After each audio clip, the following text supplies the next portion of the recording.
Fashion Besties. We are back. Not only are we are back making history with episode 199. I am so super excited because we are setting up episode 199 with a BFD. That's a big fucking deal. She's a stylist too. We became friends. I chased this woman down the street in my neighborhood. Her name's Ivy because we're best friends. We have the same dog. And she was like, I love your doodle. I have one too. And I was like, great. And we became friends. And she was like, I'm a personal stylist. I said, I'm a personal stylist. She goes, my best friend's a personal stylist. I was like, amazing. We met and here we are. And we did a road show in Charleston and Elizabeth helped us. And I just want to introduce maybe a new friend, a new personal stylist, might be your new favorite. Elizabeth Gumb, welcome to the show. Thank you so much. And yes, we are new friends, and I'm so glad that we've met. It was so I much am fun to so hear. happy. Um, like I said, Ivy introduced us, and Elizabeth has got Charleston, South Carolina on lockdown. And I want to know what I can know about you, how you been, what you've been up to. I want to know your history, how you came into personal styling, how fashion speaks to you. I want to know it all. Well, thank you. I am honored to be here, first of all. I think what you're doing is amazing, and I absolutely love, I did a deep dive on you, and you're fascinating, and I just love your technique, and I'm just, again, so glad to know you. So, and yes, thank you, Ivy, for connecting us. So sweet. But I have been a personal stylist in Charleston, South Carolina since like 2013, but really I feel like I've been a personal stylist since I was 8 years old. I've always been the friend that would help people pack for their trips and, get ready for their weddings. Or I was the person in high school that, yes, won best dressed, but also literally kept a notebook of every single outfit I wore every single day, like OCD. Wow. But before becoming a personal stylist, I was a lawyer. I went to law school, and so I have that left brain, very organized, detail oriented trait, but the fashion just kept knocking and I had to answer the door. And I put in my lawyer hat, and I've been wearing my personal stylist hat since then. And I started as a personal stylist with a company called the Well Coiffed Closet, and they're no longer, but that was a great way for me to understand the business. And then I started my own business, Edited by Elizabeth, in 2018. So when you're walking around doing lawyer type things, is everyone like, I love your top, I love your shoes, I love, were people just telling you all the time how great you looked? Um, yes and no.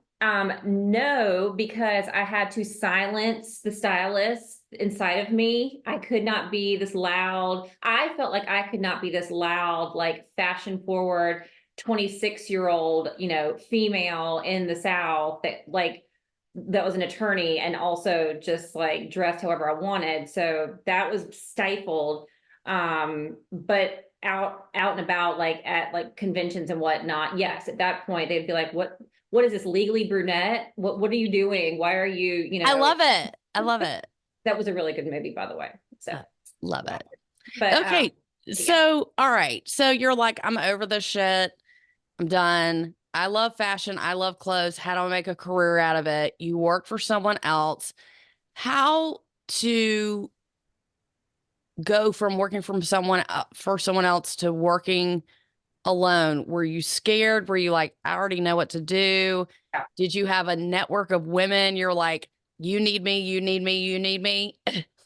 It was one of those things where I was already essentially working by myself because the owner was in LA and then she moved to New York, Nashville. And so it was easy for me to say, first of all, I had had my third child and I was like, I need to just have a break for like a year or two. Like, I just need to recalibrate. 3 kids. It's just a lot. And so I took a break and just realized I really just needed to do it on my own schedule and whatnot. And it was already on my own schedule. And yes, I felt like I knew what I needed to do. And wait, pause really quick. Is that okay? Can we pause? Is it okay if I just don't talk about the four? That was my bad. I shouldn't have. I just wanted to say that was like kind of like my stepping stone to what I do No now. problem. Just keep going. Okay. Just keep going. Um, it just meaning like I don't really want to talk about anyway. So yeah, so I started my business in 2018 and named it Edited by Elizabeth because I just feel, everyone needs an edit and people are always looking for some kind of a change in their fashion and that kind of inspired the name behind that. That was really cheesy. Sorry. That was not cheesy. Stop. Now, let me ask you this. Who is your typical client? Who do you serve? My typical client is going to be someone usually I would say 40 and up, because they've gone through the stage of fast fashion in their 20s. They've gone through the baby stage and they have been in this like haze of, I don't know, just a good 10 years or so where they're like, whoa, I just missed 5 years. What happened? I'm only wearing yoga clothes. I'm at the park all the time. I was a career woman and now I'm not. I'm a stay-at-home mom. Help me. And so that's a really good chunk of my clients. Another good number of clients are women who would be in their 50s and are still, career oriented and just want to change. Their bodies changed. I mean, really and truly, it's anybody in their life who's experienced a change. And for whatever reason, fashion is an issue when there's a change. And that's great because they realize they've got something they want to work on. And, in this case being their wardrobe or how they're wearing their items or how they feel about themselves. And so, they reach out to me and we figure it out. I love that. So I talk to clients all the time about pain points. And a lot of the pain points are they turn 50, they got a job, they're moving, their kids are out of the house, excuse me, whatever their excuse is, their body didn't really snap back after pregnancy. There's a lot of different things. What do you think is the biggest problem when it comes to women and knowing what looks good on them? Tell me the struggle that you face with clients and why people get confused on what they think looks good. I have a really good answer for that. And this is what kind of came to me and what I've always told women. Okay. When we're in college, right? Or when we are in our early 20s and we're not married, we're with our friends, we're with our girls, right? And we're sharing clothes and we're telling each other how things look on each other. And that looks awesome on you, or borrow this or borrow that. When we are, and I don't mean, I'm not being stereotypical and saying like when we're married, but like as we age and we get older, we don't have those girlfriends around each other to say this looks good or that doesn't look good. You have, be it a partner or a husband or someone, I don't feel like you get that feedback in your life. And it's also in a point in your life where you're very vulnerable, where you have you've hit those pain points. You've hit those points where your body has changed. You don't want to open your closet up to somebody, a friend, and say, does this look good on me? You also just don't have the time to do it. And so I think it kind of leads to this perfect storm of, oh my God, like I forgot how to get dressed. I forgot what looks good. Things have changed. I love that answer. And the older we get, the more sensitive we get. And then I might go to you and be like, what do you think? And you might be like, let's do this, let's do that. I can take the feedback. A lot of people cannot take the feedback, or they don't want the feedback, or they're too scared for the feedback. Or if they even go down that road, it's going to make the rest of the dominoes fall. Well, now I need to lose weight. Well, now I need to do this. And now my boobs are too big. And now I can't find any tops that fit me. It's a scary snowball effect. Right. That when you, just like you said in your 20s, you're like, girl, no, take it off. Like this will look amazing. It's easy to do that then. But the older you get, to have people around you, like I say, that tell you the truth, Yeah. that is a difficult place to be. So I totally get that. When you go into people's closets, what do you think is the biggest problem that people, I know what I think is the biggest problem. What do you think the biggest problem is that in people's closets? When you walk in, you're like, ugh, because I've done that 100 times. The biggest problem is people buy the same things over and over and over, and they don't buy outside of that box. Say they don't buy outside of the casual box, the casual mom box, or they don't buy outside of the corporate woman box, or they don't buy outside of the like fitness box. And so they're left with the relics, the fashion relics from 5 years ago that are now wildly outdated, even though, they might have been 5 years ago because they were at that point already still outdated. And they're stuck. The they don't have like the quantity in their closet. You know what I mean? They only have like a certain set of things. I always say, where are the rest of your clothes? Right. Like you don't have enough. Yeah. Like, this is crazy. You do not have enough. No wonder you don't think you have anything to wear, because you've got a little bit of this over here, which is just okay. And then you've got some of this, which is who you used to be. Right. But you don't have anything that speaks to who you are today. No wonder you're upset. No wonder you're frustrated. And no wonder nothing fits. I want to talk about undergarments. I scream from the mountaintops about getting fitted for a new bra. And I always say, excuse me, that is the foundation, just like building making a cake. You got to have all the ingredients, right? To build an outfit, you got to have the ingredients. Number one, you got to start with the bra. Can you speak to some issues and give us some tips about how? Yes, I think people need to have shapewear. They need to have great bras. They need to have thongs. Please have thongs. Please, for God's sakes, wear nude undergarments. As far as like Seamless. Apparently skims are great, I mean, so those kind of things like t-shirt bras and whatnot. Because it's important to me, because no wonder you feel like you don't have any good tops because you don't have the right bra. You know what I mean? No, that's such a good point. And I mean, I struggle with that myself. Like, I need things that are like, I need good shapewear. I need good V-necks. It's just, this is my struggle as even as a personal stylist. It's too late. I can't put the dress on that I want to wear because the skims or the whatever things that I need, like the shapewear, I don't have, and I'm not running to Target to go get it at that moment. So that's actually something I struggle with too. I need to work on that. No, I hear you. I mean, that's just so common, I think, for people. And what you said about, wearing a thong, not everyone's comfortable doing that. But if you're okay with seamless underwear, which is what it's for, because you're not supposed to see the painting lines underneath. And when you don't have seams, seamless is a great, option for sure. Yeah. When you are working with clients, do sometimes,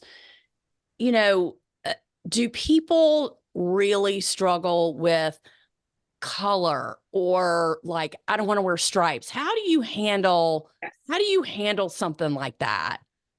Yes. Yes. So many people are hung up on, I can't wear yellow. I can't. And I'm like, says who? Says who? I don't know. And let me grab this. I don't know if you do this for your clients, but I have these color strips that I do for my clients. I mean, tell us how that works. Tell us how it works. Figure out their colors. Essentially, I find out if you are cool toned or warm toned, and I put them in the light, and I say, okay, I put a white sheet over them, right, to neutralize kind of like whatever they're wearing and to neutralize their skin. And I say, are you warm or cold? I take it and I go, obviously, this is cool colors. This is going to be warm colors, right? Both look good. Great. That's fine. Not that big of a deal. Which one is she? Then I look at these two versus something like that. And I already know about myself that I'm a cool. And so then once I say, okay, I'm a cool, I then take my strips and I figure out, I mean, I don't have them all with me, but then I say, okay, you're either spring, summer, fall, winter. This goes even further into, are you a cool spring? Are you a warm spring? You can break this down even further. And I say, these are your colors. Keep these with you. These are the best colors against your face. And when you shop, think about that. And the craziest thing is that when I say, okay, look around your house. And if the people are in autumn, their house are these colors. If the people are a winter, Very interesting. their house are these colors. See, I'm pretty sure that I would think that you're a winter. You could be an autumn. I'm not sure, like based on when we met. Do you know what you are? I don't know what I am because I was really, really against it Yeah. until, and I actually wrote an article about it. However, it's a trend now and I understand why people do it. I just feel like it doesn't mean that those are the only colors you can Of wear. course. I think those are the best choices, which is Yeah, where that was the misconception that I had, was that totally. you can't wear anything off that chart, which is not Black true. black is not on here. Black isn't on any of these. You're exactly right because everyone's going to wear black.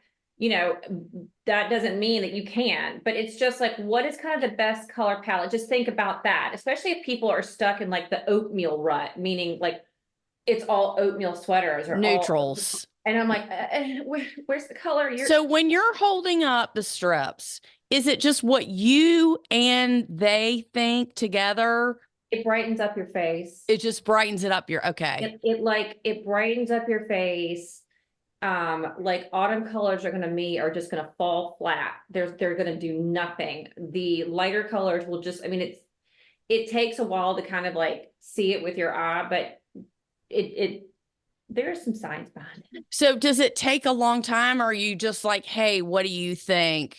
No, I think you would be able to do it in a heartbeat. I mean, I think because this is like your profession, like, and you work with color and you work with fashion, like, and you work with makeup and you work with hair, like, that's another thing too. Like, the reason, like, someone's a winner, it's because they have high contrast. It's Right. dark hair, dark eyebrows, darker eyes, pale skin.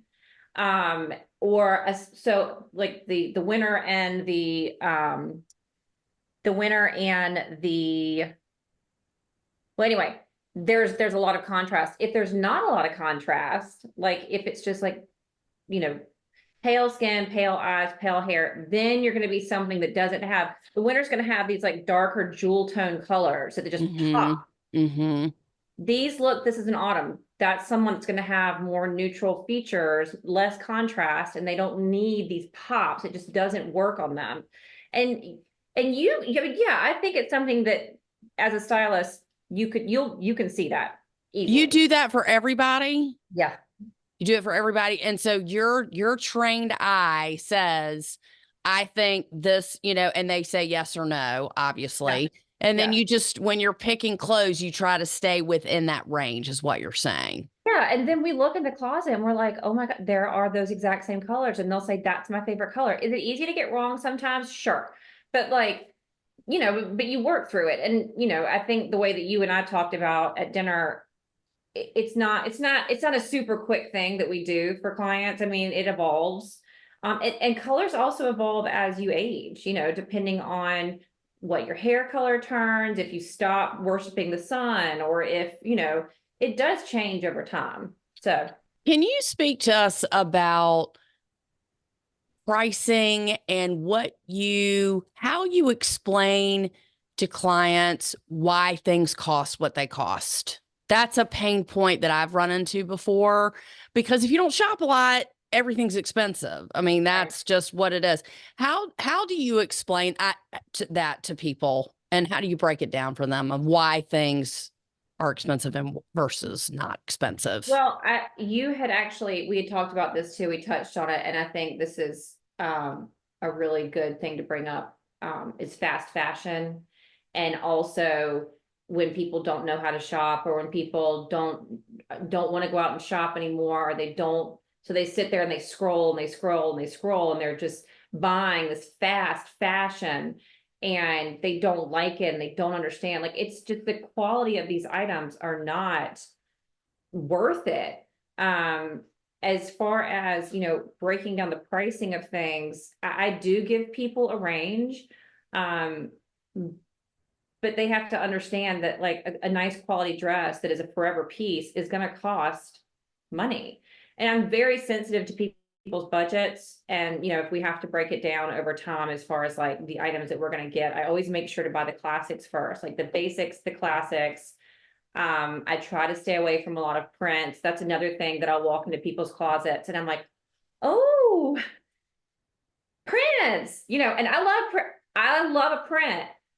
But if someone's really trying to start over or really trying to figure out their fashion and to make it a cohesive closet where things all work together, you got to have basics. You got to have solids in your color palette, of course, so that you can really make things work. And those you also need to spend the amount of money on, because you're going to wear those a lot more than you're going to wear that print dress that everybody will remember, or that you remember, or that you get sick of. Like you do have to spend the money on the quality pieces. And that goes down to t-shirts. You got to get nice t-shirts. If you have kids, sure, go to Target, go to H&M, go to Target. That's fine. I understand that completely, having 3 kids. But going forward, like, you need to invest in the good stuff, because you have to wash those things. My laundry room's right there, so I'm pointing to it. You have to wash those things. You have to be able to take care of them.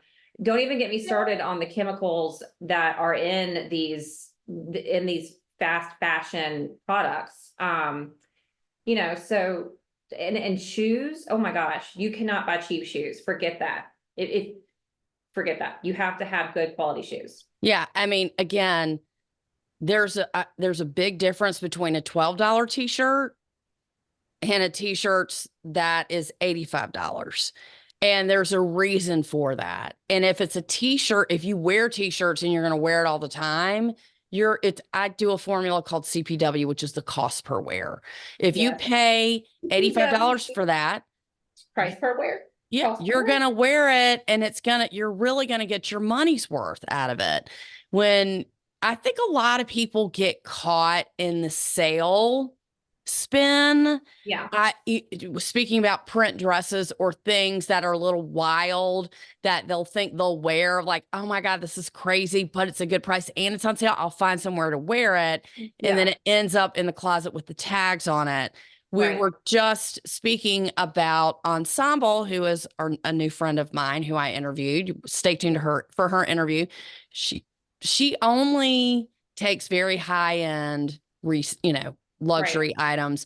She's got a range, but she said a lot of the stuff, people buy it and it's got the tags on it. Half of the stuff I have for people has the tags on it. Yeah. And I think that's just such a huge, when I say epidemic, that women have, because they think their intentions are good and then they either lose their confidence or it's not as cute as they thought it was when they get it home.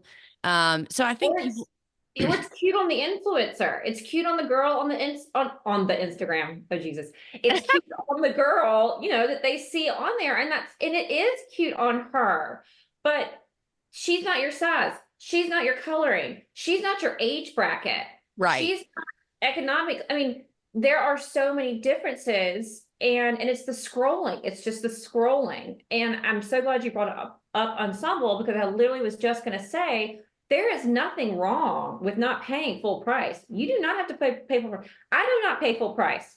I love the deal, the art of the deal. I love finding the shoe that I wanted at the beginning of the season on sale at the end of the season. I buy forever pieces. That's why I have too many clothes in my closet. Then people are like, oh, I bet your closet's so cool. Like, you Marie Kondoed it. No, I didn't. No, I didn't. Everything that I buy, I absolutely love. And I have too much stuff. Again, a personal stylist, speaking to the problem, but it's because I know what I'm buying. I do make some mess ups, but getting back to what I was going to say is there's nothing wrong with going and buying secondhand. In fact, there was a top today that a friend just got, a Farm Rio top. It is so cute. And I'm like, I need this. It was on Poshmark for like half. So my point is, don't get it just because it's on sale. Like if you want to hunt for it, have us hunt for it. Have me and you hunt for it. Like get this, get that, get that. I have a list of what I tell my clients they have to have in their closet. A And wardrobe checklist. oh yeah, it's their closets, what they need to like feel completely put together in any situation. And that goes all the way from like the Burberry trench. And if it's not Burberry, I don't care. Get it from J. Crew. Get it from, you want to get it from Zara, get it from Zara. But get the trench coat. You need that. Get a nice raincoat. That goes all the way down to a tan flip-flop. I mean, it covers the gamut. But yeah, there are ways to find the things that you need. They need to be of good quality. I don't know if you just recently saw the SNL skit with the Shemu fashion with Timu and Shane or Sheen. I don't even know how to say it. I think I saw something similar to, yes. Essentially, it's like $5 tops and the top just falls off. Oh, right. Yes. As a 100%. And You know, you brought up a lot of really good points, but the main point is no closet is fast fashion free. Okay. mm-mm. Nobody's going to be completely off sugar. I don't care what you say, who you are, what you do. There's some sugar hidden somewhere in something you ate earlier. Okay. Right. But your intentions are good. You want to eat less sugar. Our intentions are please buy less fast fashion. Right. And if there is a top that you saw on someone, or, the geofencing is really smart these days on how they market to people online. Oh, where'd you get it? Oh, I got it off Instagram. Well, it was an ad that popped up for me. I cannot tell you how many times people have told that to me. I'm like, why did you buy this? Well, it came up on my thing and I thought it was cute. Of course, because they know how to market to you. That's why you cannot fall into those traps. However, if you buy with more intention, that means you dress with more intention. Right. And when you cut down on the cheap shit, it just makes you look better and it makes you feel better. Right. And again, I don't care if you're trying to, save money for your kids' clothes, whatever. I have no, do what you got to do. But when it comes to you talking about the trench, you're going to have it for life. As long as you are pretty much the same weight most of the time, a trench is something you're going to have all the time. Investing in bags, investing in shoes. Yeah. As a personal stylist, do I have too many clothes? Duh, of course. But I really don't have a lot of bags. I have about 8 bags. That's it. I don't have 48 bags. I just don't. And it's because I'm intentional and I want to use the bags that I have. Right. I don't need to keep buying. However, when it comes to things like jeans, can you talk to us about what you think is most important in a good fitting jean? I'm so glad you bring that up because just like handbags, which I'm the same way as you said. I'm going to buy good quality handbags, but I don't have a lot. Like I've got maybe 8 to 10 as well. I'm the same way with jeans. I might have like 8 pairs of jeans, maybe. And out of those 8 pairs of jeans, I think I love like maybe 4 or 5, and I keep the remainder when I need them. I will go into people's closets and they have an entire bay of jeans and they are hung up. And I'm like, how do you know they're jeans? Like you need just like a good wide leg. You need a good boyfriend. Please put the skinny jeans away. Please. Put them in a box if you can't get rid of them right now, but you got to put them away. But when it comes to jeans, I feel like jeans are kind of like bras. It's one of those things where I almost can't do it with you. Because it's like I can do it with you, but they have to be like the perfect jean. And so when fit, how do you teach rise and waist? What's more important to you is the leg. Is that what you're saying? To me, I think the most important thing is around the torso.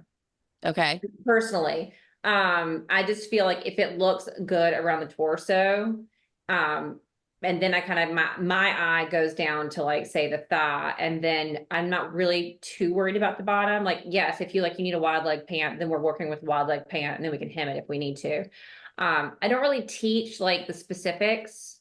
I just kind of see it and I'm like, okay, that looks good. And again, we don't have a department here, store here. So I feel like if unless I take you to like one of two stores here and we try on every jean, that's just kind of difficult.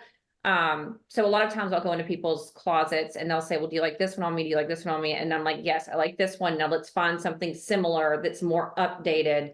And I'll say, I like these few brands or whatnot. And that's kind of the way that I'll find jeans with clients here. I understand. Now, again, for me, I just think that dependent on your body type, that dictates the right jean. If somebody, it's whether people think that skinny jeans are out, that is the great jean debate right now. It's just not what people are showing. Right. And so if you want to wear skinny jeans, I'm not going to, again, to each their own. It's just that is not what's being shown right now. In another 2 years, they will be showing that again. So maybe, maybe you do keep that. But Yeah, I have no problem with them. It's getting to the point now where, and I don't know if you've noticed this, but if you go back and like an old show is on, and when I say an old show, I mean like a show from like 3 or 4 years ago. right. And I'm like, oh my God, like I'm now able to timestamp Mm-hmm. the skinny jean, long shirt, bubble necklace look. And I'm like, oh, this is what I'm talking about. This is why you can't have it. Right. Severely dating you. Let's just make it a little more current. Now, I do understand like the wide leg jean, and I do understand that that's scary because women, unfortunately, want to say, that makes me feel bigger than maybe I am. And so that's why I like the skinny jean, but unfortunately, that's just not what's current. So, I think guiding them into the wide leg jeans. And then once they get into the wide leg jeans, I feel like, oh God, I'm never going to be able to get them out of these. They love them so much. So Yeah. there's just the dichotomy and just like the positioning of the two that it takes some time. 2 more questions. Yes. You were talking about necklaces. Do you, how do you encourage people to accessorize? Accessorizing is extremely important to me, even though I have like no jewelry on right now. But I have the clients, and I'm sure you have the clients too, that literally only wear their studs, and that's Yeah. fine, and they do not accessorize outside of that. And I'm just like, listen, let's do it. If you want to, it's all about balance. Going back to what you were talking about earlier, like, or what we were talking about, like with the trench coat and the this and the that, and you need to have these things, and you need to be able to make them interchangeable in your closet. Accessories go into that as well because it's a balance. Like I am kind of the person when I'm working with a client, less is more, because it's just kind of an easy way to help them rethink their closet. And what I mean by that is a jean, a belt, a ribbed tank top, a trench coat, a great sweater, and a necklace that's fun, and a good little shoe, and you're good. You're good. And that, to some people, it just feels like so pared down. I'm like, no, it's not. It's a balance. It's a balance of the high and the low in that look. Or I do think belts, like good quality belts, are absolutely essential. You have to have like the good tan belt, the good black belt. You've got to have like either the gold or the silver hardware, and you don't need a lot. You only need like 3, maybe 4. As far as like jewelry is concerned, yes, you have to have your quality pieces. That's perfectly fine. If you want to do CZ, that's great. I would lose real ones. But yeah, you do have to have the fun costume jewelry. Like who doesn't love Mignon Gavigan? Who doesn't love Fortunato? Who doesn't love those precious little earrings on Anthropology? They're like these little cherries. They're so fun. have some fun. That way you can also dress up your pieces. If you have a Zimmerman dress and it's Zimmerman and you're wearing diamonds with it, that's one look. If you throw on just some gold hoops, that's another look where you can wear flip-flop with it. I mean, it just changes the way you can wear your items. You can wear them more if you have that balance. I understand. Does that I make understand any what you're saying. sense? Does And I that? do love what you said about the belts. The belt is a tough one because people love them or they hate them. Yeah. And to get somebody in a belt that actually they are comfortable in, there's so many different ways to wear a belt. And now double belts are back. They've been back. So that is a great point. If you don't have a belt, get a belt Yeah. start with one and see how you like it. Try to wear it. And it really Yeah. does add that extra, put together look, when you have a Yeah. belt. And And go ahead. Sorry. I was just saying, and it goes with, a bag. Your belt doesn't have to match. That's another thing that I think people get hung up on. Yeah. They have to Right. match this to this to the. It's just not true. A brown is a neutral. It goes with everything. Right. So do you have to have a brown shoe? No, you can, but people aren't gonna be like, oh my God, she doesn't, it's just Yeah. not that deep. Right. Right. It's not that deep. My last question, I think this is very important for someone who has 3 babies. If you know that you're done having kids, how long is too long to keep your maternity clothes? A week. Uh, John, can we get some alarm bells here? That is the best news I've heard all day. I've had to pry maternity clothes out of people's hands, not knowing if they're going to have a baby or not going to have whatever. And I said, if you do have a baby, don't you want new shit? I'm just Yeah. saying, Yeah. if you get pregnant tomorrow, you don't need to keep every single thing that you Yeah. have. Yeah. When we donate things to other people, great, but donating maternity clothes is such a blessing to somebody who cannot Uh, afford them. 100%. And I cannot tell you how many pregnant people I've seen not in maternity clothes who should be in maternity clothes because Right. they can't afford them. So I am so happy that you said that because I think it's rough for people to get rid of them right away. I do. I Yeah. think it's really hard. Right. And that being said, you and I are not going into someone's closet a week after they've had the baby. Of Right. course, of course. Of course, women, that sounds harsh. Of course, women's bodies, they don't go back for a while. Sure, keep the things that you need, but for the love of God, please get rid of them. Like maybe at like 4 months, Hmm. the baby will have spit up on them. Do you really want to feel like that? Like we don't feel good in those things. We want to No. be reminded of ourselves at that point. And you're absolutely right. Like I bought this ASOS dress to wear to my baby shower, and it was so pretty. And then like it was in my closet. I let my sister borrow it, let another friend Hmm. borrow it. And then I knew this other girl that was having a baby, and I gave it to her, and I didn't even know, a friend of a friend, and she wrote me the nicest note, and I was like, oh, that was so special. Like I don't need that. I Thank want you for her to saying have that. one. Go away. It, even if it was your first baby, you know what I'm saying? It's like, it's one thing if you're like, you're anal, you're like, we're going to have another baby by this time, whatever. That I think is a different story. Yeah. But I love that you let somebody else enjoy that because you've already gotten the joy out of it. Yeah. And you can always get a new dress, but there are millions of women on this planet who cannot afford maternity clothes.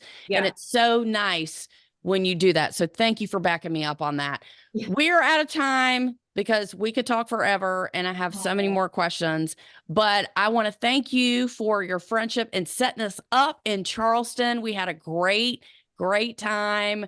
We so enjoyed getting to know you. So fun. And, So fun. different personal stylists are different in different cities and different Yeah. areas.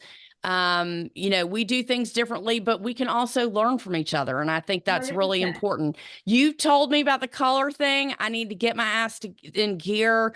I've been wanting to do it, but now I can do the strips and kind of play around with it. That's something that I haven't been doing. And maybe you could take people for bras I fitting, was just gonna say, I'm gonna take him bra shopping. because that Start at the is, beginning. it is life changing. I Yeah. mean, it is that people are like, oh, and you know, it's just because I'm anal about my bra doesn't mean everybody else is anal about Yeah. it. But I love to, you know, to teach people about that. But we so enjoyed talking to you, Elizabeth, and we wish you Thank you all so the much. best. Millions and millions of clients for you in the Charleston and surrounding Oh, areas. And thank stay you. tuned for episode 200. We have a series of women-owned small businesses that we are pushing into the spotlight because we support women-owned brands, women supporting women, and we want you to shop from these amazing stores. Elizabeth, Oh, we love you. Will you come back? love you. See you soon. Will you come back? Well, of course, if you ever want, by the way, if you ever want like a breakdown of Charleston fashion from 97 on, I am your girl. So, Love it. and it's good. It's a good one. I am your hostess with the mostest. I was saying I was your favorite personal stylist, but I don't know. Elizabeth might be your new personal favorite. I don't know, but That's it's not a competition.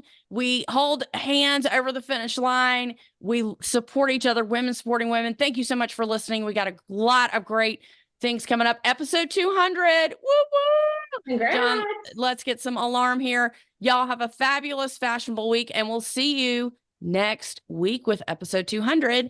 Bye.